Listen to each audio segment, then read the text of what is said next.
Hi, it's Miss Parrott, and today we're going to take a quick look at the difference between ET50 and 1 over ET50 as part of the AP Bio Investigation 5 Photosynthesis Lab, the floating leaf disc assay. So ET50 tells us the elapsed time it takes for 50% of the leaf discs to float to the top of the water. We use this to compare say light intensity or maybe light color. You could compare groups with different CO2 concentrations, but usually, right, there's a control and there's a treatment.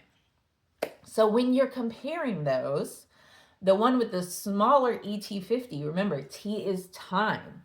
So the shorter the time, the faster photosynthesis is happening. The longer the time or the larger the ET50, the slower the photosynthesis is happening. Just like in a race, right? The person with the longer time, they went slower than the person with the shorter time. This is what we call an inverse relationship. And so graphs that have a downward slope like this, that's an inverse relationship. So as ET50 increases, the rate of photosynthesis will decrease.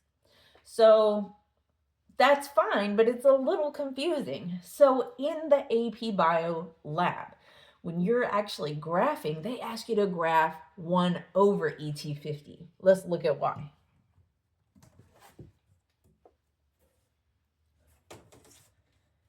So if you graph the reciprocal 1 over the ET50 instead, it turns that confusing inverse relationship into a much more intuitive and easy to make sense of direct relationship. So as 1 over ET50 increases, so does the rate of photosynthesis. Let's look at an example. So if we have a bright, so say we're comparing bright and dim light intensities, the ET50 of the bright is 4 minutes. That's shorter than the dim light that took 8 minutes.